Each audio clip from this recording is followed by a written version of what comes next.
Greetings from the bridge. We're going to mess with timing this week. Normally, we do the preview at the end of Re-Scene, but we're going to start with it because it's Spurs, because it's everything. This season comes down probably to Sunday. A season-defining game, no question of that. Spurs are 5 points above us. It's a must-win game. I say that often when watching Chelsea, but none more so than this. A draw's no good. They'll take a draw. That's one game less to play. We're still trying to chase that top four pack. Win on at the weekend and it changes things.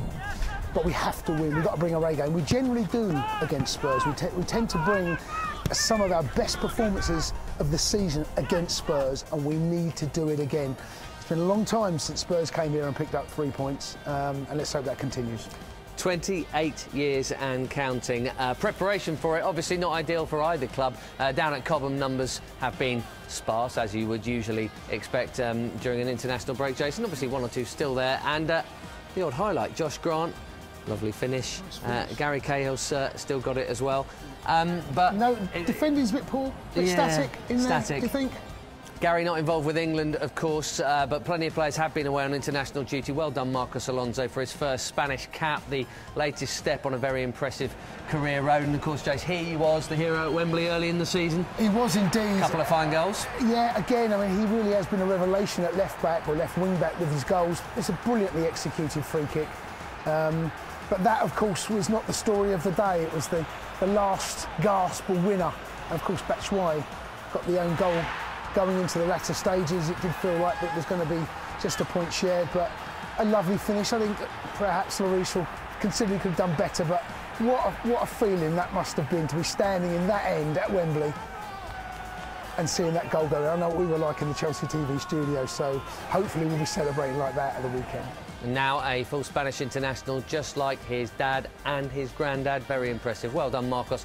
13 Chelsea goals already, more than anyone else in the league in a defensive position since he's been here. Let's move on to the ladies. You might have seen them live in action on Chelsea TV during the week.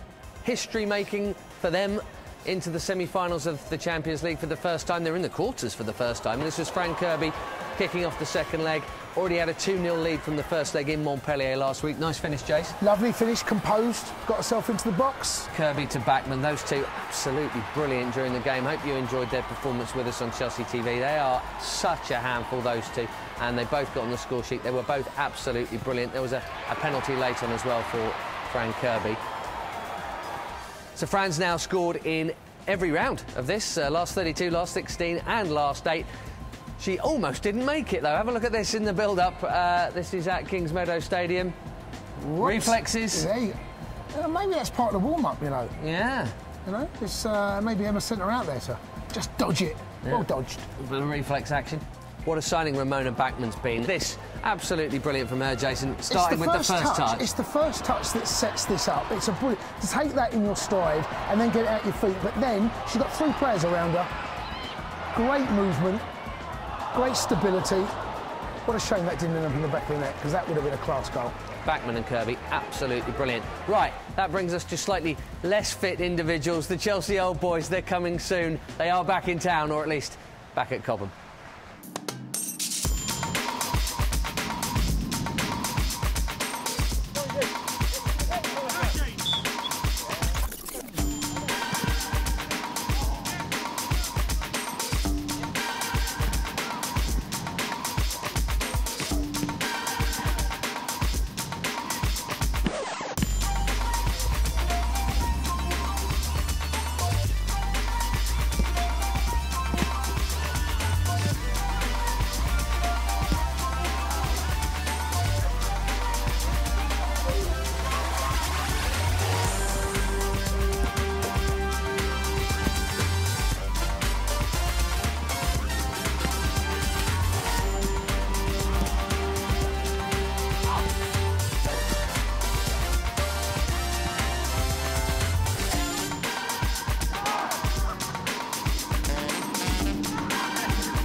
All the greats, can't wait for it. No invite for you, Joyce? No, not great.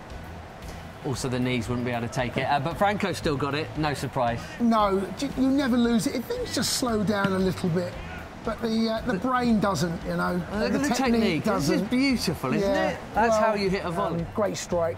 Looking forward to seeing that game as well. It's going to be a fabulous day here at Stamford Bridge.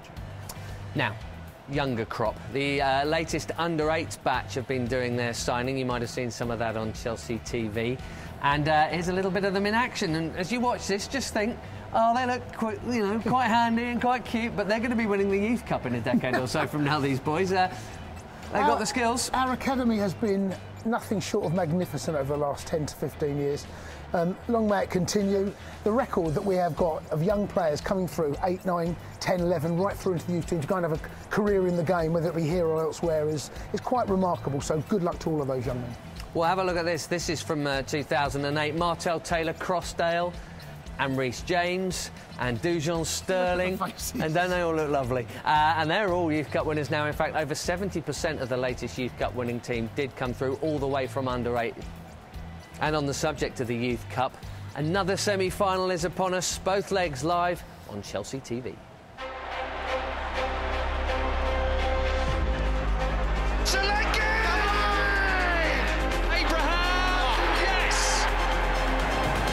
Cross as well, the beautiful header on the end of it, wraps it up. There's EK Ogbo to smash Chelsea into the lead. Towards Goalie, Axel over and in! Ogbo! Oh, what a goal! 4 cup wins in a row.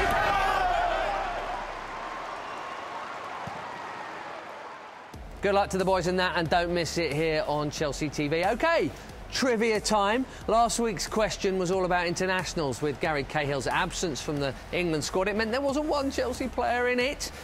So we asked you, when was there the most? And well done to those of you who knew that this was the correct answer. Tons of Chelsea players in there. Frank Lampard, Joe Cole, Shaun Wright-Phillips, Ashley Cole and John Terry. Right, back on club duty. This week's trivia question is Tottenham related. It is indeed. OK, the Spurs haven't won it for decades, but the question is, what Chelsea player scored in Spurs' last victory here and the following game that this run is still continuing today? OK, one Chelsea player scored in both of those games. Who is it? And we'll read out the best answers next week. Eden Hazard might well turn up and score against Tottenham. He likes playing against Spurs, especially here. And no one's going to forget 2016. Here's the subject of this week's bet from our betting partner, William Hill. Enhanced odds just for you. 3-1 on Eden to score in a Chelsea victory. Are Chelsea going to win? I'm a bit worried, Ben, if I'm brutally honest. Spurs are in good form. We're in a little bit of patchy form.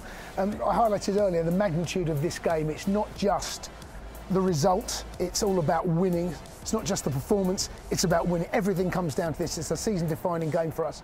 I'll always have us to win. If we bring our A game, we'll beat Spurs. Chelsea have got the medals, Tottenham haven't yet. They'll lose it, just like they did in 2016. We'll leave you with the Battle of the Bridge. Bye-bye.